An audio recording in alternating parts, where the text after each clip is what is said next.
Hello little learners, कैसे हैं आप सब लोग। मैग्नेट ब्रेन्स में आपका स्वागत है। मैं हूं आपकी इंग्लिश एजुकेटर और आज की क्लास में हम लोग कवर करने वाले हैं चैप्टर 5। इसके पहले वाली क्लास में हमने चैप्टर 4 की एक्सरसाइजेस देखी थी और मैं होप करती हूं कि वो आपको अच्छे से क्लियर होंगी। अगर वो वीडियो आपने अब तक नहीं देखा है तो आप आई बटन पे क्लिक करके वो वीडियो देख सकते हैं या डिस्क्रिप्शन बॉक्स में आपको उसका लिंक दिया गया है। तो चलिए आज की क्लास से स्टार्ट करते हैं। आपके चैप्टर 5 का नाम है द ओल्ड स्टैग। अब हम इस चैप्टर में हम एक ओल्ड स्टैग की कहानी पढ़ने वाले हैं। ओल्ड स्टैग क्या होता है? Mail dear. मेल डियर को हम लोग स्टैग बोलते हैं। हम इस स्टोरी में देखेंगे कि कैसे वो अपनी काइंडनेस से सबका दिल जीत लेता है और एक ऐसा समय आता है कि जब वो बहुत ज़्यादा बीमार हो जाता है तो कैसे उसकी काइंडनेस के कारण सारे एनिमल्स ने उसकी मदद की थी और उसको ठीक किया था। आपकी जो ये वाली स्टोरी है ये पंचतंत्र से ली गई है। पंचतंत्र क्या है? ये इंडियन कलेक्शन है स्टोरीज़ का जो एनिमल्स के ऊपर लिखी गई हैं। इन स्टोरीज़ को संस्कृत में लिखा गया है और पंचतंत्र बहुत ज़्यादा फेमस है और उसकी स्टोरीज़ सब लोग बहुत ज़्यादा पढ़ते हैं। तो ये भी स्टोरी आपकी पंचतंत्र से ली गई है। देखते हैं इस स्टोरी में क्या दिया गया है, पढ़ते हैं और समझते हैं। In a lush forest lived a old stag who was known for his kindness. In a lush forest, lush का क्या मतलब होता है? Growing very thickly and well. lush को हम लोग हिंदी में क्या बोलते हैं? घना, हरा भरा। तो एक ऐसा घना और हरा भरा फॉरेस्ट था जिसमें ओल्ड स्टैग रहता था, एक मेल डियर रहता था जो अपनी काइंडनेस के लिए बहुत ज़्यादा जाना जाता था। Each day he warmly greeted his fellow animals and birds. Her rose he warmly greeted का क्या मतलब होता है? To welcome somebody. हर किसी से बहुत अच्छे से बात करना, उनका स्वागत करना और उनको सुबह उठ के ही विश करना, गुड मॉर्निंग बोलना, तो इसको हम greeted बोलते हैं। तो वो हर रोज अपने जितने भी फेलो एनिमल्स और बर्ड्स हैं, जितने भी उसके पास एनिमल्स रहते थे या बर्ड्स रहती थी, उनको वो ग्रीट करता था, उनको वो हेलो बोलता था, विश करता था और अच्छे से बात करता था। Though the forest offered plenty of food, the stag preferred staying on a small hillock with tender grass. अब जैसा कि हमें बताया गया पहली लाइन में कि जो फॉरेस्ट था वो बहुत ज़्यादा हरा भरा और बहुत ज़्यादा घना था, तो आगे दिया गया है कि जैसे कि फॉरेस्ट में बहुत ज़्यादा वो हरा भरा था, घना था, तो उधर बहुत ज़्यादा खाना था। उधर जितने भी एनिमल्स हैं, जितने भी बर्ड्स हैं, उनके लिए बहुत सफिशिएंट तरीके से खाना रहता था। पर जो ये स्टैग है, जो ये मेल डियर है, वो प्रेफर करता था staying on a small hillock. वो क्या प्रेफर करता था? वो एक छोटे से हिलॉक पे रहना पसंद करता था, उसको वहीं पे रहना अच्छा लगता था। हिलॉक का क्या मतलब है? स्मॉल हिल। छोटी सी पहाड़ को हम लोग क्या बोलते हैं? हिलॉक। तो वो जो स्टैग है वो कहाँ पर रहता था? एक छोटे से पहाड़ पर रहता था विथ टेंडर ग्रास, और उस पहाड़ पर टेंडर ग्रास थी। टेंडर का क्या मतलब होता है? Soft and easy to cut and bite. Tender मतलब कि बहुत ज़्यादा जूसी, बहुत ज़्यादा सॉफ्ट और बहुत ज़्यादा इजीली जिसको हम लोग खा सकते हैं, उसको हम लोग टेंडर बोलते हैं। तो वहाँ पर टेंडर ग्रास थी, बहुत ज़्यादा सॉफ्ट, बहुत ज़्यादा जूसी ग्रास थी और उस हिलॉक पे वो स्टैग रहता था। देखते हैं आगे क्या दिया गया है। The hillock was covered in a soft green grass which the old stag enjoyed. अब जो पूरा जो पहाड़ था, हिलॉक का क्या मतलब होता है? छोटा पहाड़। तो अब वो जो पूरा जो पहाड़ था वो बहुत ज़्यादा हरी भरी घास से भरा हुआ था और उधर वो स्टैग रहता था और वो उस घास को खा के बहुत ज़्यादा इंजॉय करता था। Every day he would come down to meet his friends and all the animals and birds loved him. अब वो रोज़ क्या करता था? उस जो छोटी पहाड़ पर वो रहता था वहाँ से वो नीचे उतर के आता था और अपने फ्रेंड्स, जितने भी ज़्यादा सारे एनिमल्स और बर्ड्स थे, उनसे आके मिलता था और उनसे बातें करता था, उनको ग्रीट करता था। और जितने भी एनिमल्स और बर्ड्स थे वो उससे बहुत ज़्यादा प्यार करते थे, उससे वो बहुत ज़्यादा लव करते थे। देखते हैं आगे स्टोरी में हमें क्या दिया गया है। One day the stag fell ill. अब एक दिन क्या हुआ, वो जो ओल्ड स्टैग था, जो ओल्ड मेल डियर था, वो बहुत ज़्यादा बीमार पड़ गया। He struggled to reach the hillock. अब वो इतना बीमार हो गया था कि जब वो हिलॉक पर चढ़ भी नहीं पा रहा था, वो ऊपर जा भी नहीं पा रहा था, वो बहुत ज़्यादा स्ट्रगल करता था, उससे बहुत मुश्किल होती थी। स्ट्रगल का क्या मतलब होता है, मुश्किल होना। तो उसे बहुत ज़्यादा उस पहाड़ पर पहुंचने में भी दिक्कत होती थी। The stag knew that fresh, healthy food and proper rest would help him to get well soon. अब स्टैग जो मेल डियर था, उसे पता था कि जब वो बहुत अच्छा फ्रेश खाना खाएगा, हेल्दी फूड लेगा और अच्छे से आराम करेगा तो वो ठीक हो जाएगा। So he ate the tender grass and decided to rest for a while. तो जब वो फिर वापस धीरे धीरे हिलॉक पे पहुंच गया, वो छोटी सी पहाड़ पर पहुंच गया, उसने वो टेंडर, बहुत जो जूसी ग्रास है, बहुत हेल्दी जो ग्रास थी, उसको उसने खाया और वो थोड़ी देर के लिए सो गया और उसने सोचा कि मैं थोड़ी देर आराम कर लेता हूँ। आगे देखते हैं। The stag could not go down. The stag could not go down the hillock to greet his friends. अब वो थोड़ा सा बीमार था तो वो नीचे नहीं जा पा रहा था। जैसे कि पहले हमें बताया गया कि रोज स्टैग कहाँ जाता था, नीचे अपने फ्रेंड से मिलने जाता था। पर जब वो बीमार पड़ गया तो वो नीचे नहीं जा पा रहा था अपने फ्रेंड से मिलने। ग्रीट का क्या मतलब होता है, किसी से मिलने या उनसे बातचीत करने, उनको वेलकम करने वो नहीं जा पा रहा था। His friends were worried. अब जैसे कि अब वो रोज़ आता था, अब उस दिन वो नहीं गया तो उसके जितने भी फ्रेंड्स थे वो बहुत ज़्यादा वरी कर रहे थे, बहुत उसके लिए परेशान हो रहे थे कि क्या हो गया, आज स्टैग नीचे क्यों नहीं आया। When they learned that the stag was unwell, they came to check on him. अब जब उन्हें पता चला कि वो स्टैग बहुत ज़्यादा बीमार हो गया है तो वो सब लोग उससे मिलने चले गए। अनवेल का क्या मतलब होता है, नॉट इन गुड हेल्थ, उसकी तबीयत खराब हो गई थी। जैसे ही उसके फ्रेंड्स को पता चला कि वो स्टैग बहुत ज़्यादा बीमार है तो वो सब लोग उससे मिलने चले गए। आगे देखते हैं। Dear stag how are you, asked deer. अब एक दूसरे डियर ने उस स्टैग से पूछा कि हेलो स्टैग, डियर स्टैग तुम कैसे हो, how are you. Too weak to come down and meet you all, replied the stag. अब स्टैग ने उसको क्या रिप्लाई किया कि मैं बहुत ज़्यादा वीक हो गया हूँ।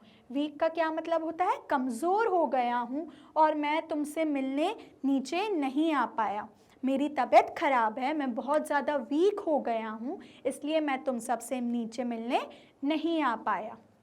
Get well soon, dear stag, said the deer. तो उस डियर ने उसको क्या रिप्लाई किया कि गेट वेल सून, तुम जल्दी से ठीक हो जाओ। डियर स्टैग तुम जल्दी से ठीक हो जाओ। आगे देखते हैं। The animals wished him a speedy recovery and left. अब जितने भी एनिमल्स उससे मिलने आए थे उन सब ने उसको बोला कि तुम जल्दी से जल्द ठीक हो जाओ। स्पीडी रिकवरी का क्या मतलब होता है, क्विक, तुम जल्दी से जल्द ठीक हो जाओ। However, before they went back into the forest, the animals ate the fresh green grass growing on the hillock. अब जब वो लोग जा रहे थे तो जाने से पहले फॉरेस्ट में उनने क्या किया, जो उस हिलॉक पे, छोटी पहाड़ पे जो ग्रास थी, टेंडर जूसी ग्रास थी, उसने सारे एनिमल्स ने वो ग्रास को खाना स्टार्ट कर दिया और उस हिलॉक पे जितनी भी ग्रास थी उसको वो सब लोग खाने लगे। The grass is so tender and nice, said an elephant. तो फिर जब वो लोग खा रहे थे जितने भी फ्रेंड्स, तो उसमें से एक एलिफेंट ने क्या बोला कि ये जो ग्रास है ये कितनी ज़्यादा टेंडर है, कितनी ज़्यादा जूसी है और बहुत ज़्यादा अच्छी है। I have never eaten such juicy green leaves, said a giraffe. Giraffe ने क्या बोला, मैंने ऐसे कभी भी अपनी लाइफ में ऐसी जूसी और इतनी टेंडर ग्रास नहीं खाई है। Word soon spread about the tender green grass. अब ऐसे जैसे ये लोग स्टैग से मिलने आए थे तो उनने सारे एनिमल्स ने उस ग्रास को खाया और धीरे धीरे पूरे फॉरेस्ट में ये बात फैल गई। वर्ड सून स्प्रेड का क्या मतलब है कि ये बात पूरे जंगल में फैल गई कि वहाँ पर बहुत ज़्यादा, उस छोटी सी पहाड़ पर बहुत ज़्यादा जूसी और टेंडर ग्रास है। Soon all the animals who came to visit the stag feasted on the tender. अब जब कोई भी उस स्टैग से मिलने आता था उस छोटी पहाड़ी पर तो वो उस ग्रीन जो ग्रास है, बहुत ज़्यादा लश ग्रीन ग्रास है, उसको खा के जाता था। फीस्टेड का क्या मतलब है? ईट लार्ज क्वांटिटीज़। अब उस हिलॉक पे बहुत सारी जो ग्रास थी वो सारे एनिमल्स आते थे और बहुत ज़्यादा क्वांटिटी में उस घास को खाते थे। Anyone who came to visit the stag would also eat the grass. और कोई भी जो उसके फ्रेंड्स के अलावा कोई दूसरा एनिमल भी आता था तो उसका वो जब भी हिलॉक पे आते थे तो वो ग्रास को खाकर चले जाते थे। आगे देखते हैं क्या दिया गया है। Soon there was not much grass left for the old stag to eat. अब जैसे कि हर कोई जब आता था, जितने भी एनिमल्स आते थे वो उस ग्रास को खा लेते थे, तो अब क्या हुआ, एक दिन ऐसा आया कि उस स्टैग के लिए ही वो ग्रास बची ही नहीं, उसके लिए वो खाना बचा ही नहीं, बहुत कम बचा। He started becoming weaker as days passed. अब जैसे कि अब उसको खाना नहीं मिल रहा था क्योंकि वो सारी जो घास थी वहाँ पर वो बाकी एनिमल्स ने खा ली थी, तो अब एक दिन क्या हुआ, जब वो घास बहुत कम हो गई और स्टैग को प्रॉपर खाना नहीं मिल रहा था, तो ऐसे दिन जैसे बीतते जा रहे थे वो स्टैग बहुत ज़्यादा कमज़ोर होता जा रहा था, बहुत ज़्यादा वीक होता जा रहा था। His friends felt ashamed. उसके फ्रेंड्स को बहुत ज़्यादा अशेम्ड फील हुआ, बहुत ज़्यादा गिल्ट फील हुआ कि हमने ऐसा क्यों किया। They realized how their greed had made them forget about their friend, the old stag. और उनको ये रियलाइज़ हुआ, उनको ये पछतावा हुआ कि कैसे उनके ग्रीड का क्या मतलब होता है? A desire for something more than you really need. उनकी ग्रीड मतलब उनकी इच्छा ने उसके लिए खाना बचाया ही नहीं, उनकी इच्छा के कारण उस ओल्ड स्टैग के लिए खाना बचा ही नहीं। एंड उनने ये भी रियलाइज़ किया, उनको ये भी पछतावा हुआ कि उनने ऐसा भी नहीं सोचा कि वो ओल्ड स्टैग बीमार है, उसके लिए खाना नहीं बचेगा तो क्या कैसा होगा, तो उनको इस बात का बहुत ज़्यादा रियलाइजेशन हुआ और उनको बहुत ज़्यादा गिल्ट हुआ कि उन लोगों ने ऐसा क्यों किया। आगे देखते हैं। They understood that not much grass was left for the stag to eat and recover.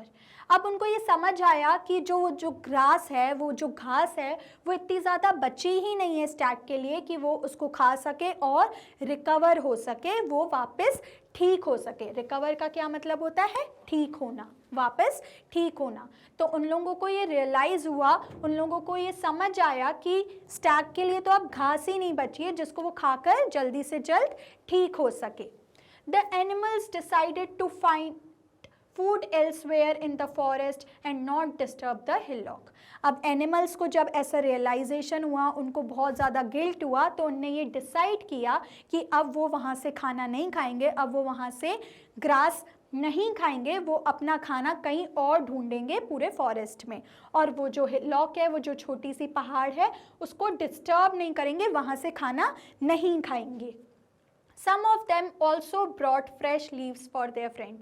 और कुछ एनिमल्स ने तो क्या किया, उसके लिए कहीं और से, जंगल में से कहीं और से दूसरी अच्छी फ्रेश लीव्स उसके लिए लेके आए थे खाने के लिए।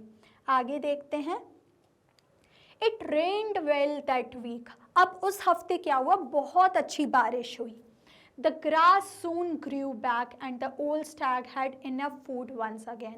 अब जैसे कि बहुत ज़्यादा अच्छी बारिश हुई तो वो जो घास थी वो वापस उग गई उस छोटी सी पहाड़ पर, और उस स्टैग के पास वापस से अच्छे से खाना उसके पास आ गया, उसके पास सफिशिएंट खाना था ताकि वो खा सके।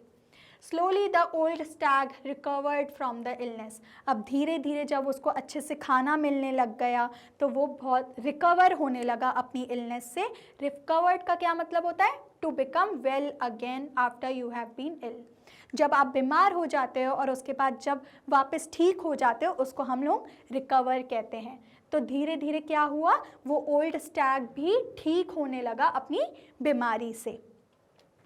The animals learn the most important lesson. अब इस लेसन से ये सारी चीज़ होने के बाद, ये देखने के बाद ओल्ड स्टैग के साथ, तो उन एनिमल्स ने एक बहुत अच्छा लेसन को लर्न किया, उनको एक बहुत अच्छी बात समझ आई।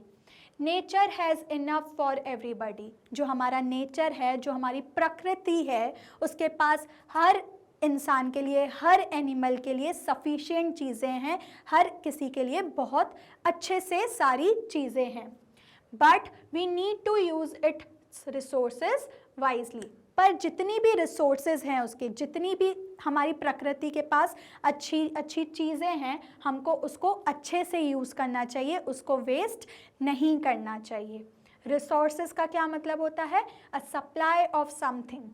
अब जो हमारी प्रकृति के पास नेचुरल जो चीज़ें हैं, जो खुद ही उगती हैं या खुद ही नेचर के पास आती हैं या बनती हैं, उसको हम लोग क्या बोलते हैं? रिसोर्सेज। और वाइजली का क्या मतलब होता है? Utilise something with good judgement. हमें हर चीज़ को अच्छे से यूज़ करना चाहिए, उसको वेस्ट नहीं करना चाहिए। और ये भी बोला गया है कि नेचर के पास हर इंसान के लिए हर चीज़ सफिशिएंट है और सब कुछ। अब जैसा कि मैंने आपको बताया कि आपकी ये स्टोरी जिसका नाम है द ओल्ड स्टैग, वो पंचतंत्र से ली गई है। और पंचतंत्र क्या है? इंडियन कलेक्शन है स्टोरीज़ का, जो कि एनिमल्स के बारे में है। अब इसी के साथ हमारा चैप्टर होता है कंप्लीट। और स्टूडेंट्स, आपने देखा कैसे ओल्ड स्टैग ने अपनी काइंडनेस से सबका दिल जीत लिया था, और जब वो बीमार हो गया तो उसकी कैसे सबने मदद की। ऐसे ही आपको भी काइंड रहना है और सबकी मदद करनी चाहिए, कि जब आपका टाइम आए, आपको मदद की ज़रूरत हो, तो सब आपकी हेल्प करें। देखते हैं आगे क्या दिया गया है। अब आगे आपके कुछ न्यू वर्ड्स दिए गए हैं जो हमने चैप्टर में पढ़े थे। अब जैसे कि मैंने आपको बताया था, लश का क्या मतलब होता है? हरा भरा। क्या मतलब होता है? हरा भरा। हरे भरे जंगल की बात की गई है हमारे इस चैप्टर में। नेक्स्ट क्या है हमारा? स्टैग। स्टैग क्या होता है? Mail dear. मेल डियर को हम लोग स्टैग बोलते हैं, जिसके ऊपर ये पूरी स्टोरी बनी गई है। नेक्स्ट है हमारा हिलॉक। हिलॉक का क्या मतलब होता है? स्मॉल हिल। कहाँ पर? जहाँ पर वो स्टैग है, जहाँ पर वो रहता था, उसको हम लोग हिलॉक बोलते थे। और हिलॉक का क्या मतलब होता है? स्मॉल हिल। नेक्स्ट है हमारा टेंडर। अब वो जूसी जो ग्रास थी, उसको हम लोग क्या बोलते हैं? टेंडर। तो टेंडर का क्या मतलब होता है? जूसी और बहुत ज़्यादा फ्रेश, उसको हम लोग क्या बोलते हैं? टेंडर। नेक्स्ट है हमारा शेल्टरिंग। अब शेल्टरिंग का क्या मतलब होता है? किसी चीज़ को ढकना, उसका शेल्टर होना, उसके ऊपर छत होना, उसको हम लोग क्या बोलते हैं? शेल्टरिंग। और लास्ट हमारा वर्ड है रिकवरी। रिकवरी का क्या मतलब है? वापस ठीक हो जाना। वापस ठीक हो जाना कब? जब कोई बीमार होता है और उसको वापस ठीक होना होता है, उसको हम लोग क्या बोलते हैं? रिकवरी। तो इसी के साथ हमारे न्यू वर्ड्स भी होते हैं कंप्लीट, और हमारा चैप्टर होता है कंप्लीट। इसके नेक्स्ट वीडियो में हम लोग देखेंगे इस चैप्टर की एक्सरसाइजेस और उसको सॉल्व करने की कोशिश करेंगे। ऐसी और वीडियोस देखने के लिए आप मैग्नेट ब्रेन्स के यूट्यूब चैनल, मोबाइल एप्लीकेशन और वेबसाइट को विजिट कर सकते हैं। ई नोट्स और ई बुक्स का लिंक आपको डिस्क्रिप्शन बॉक्स में दिया गया है। Magnet brains high quality education provide करती है free of cost. Magnet brains के कुछ टॉप कोर्सेज हैं जो आपको हिंदी और इंग्लिश दोनों मीडियम में अवेलेबल हैं। आप हमें बाकी प्लेटफॉर्म्स पर भी फॉलो कर सकते हैं। लाइक, शेयर और सब्सक्राइब करना ना भूलें। अगली क्लास में मिलते हैं। Until then keep learning and take care.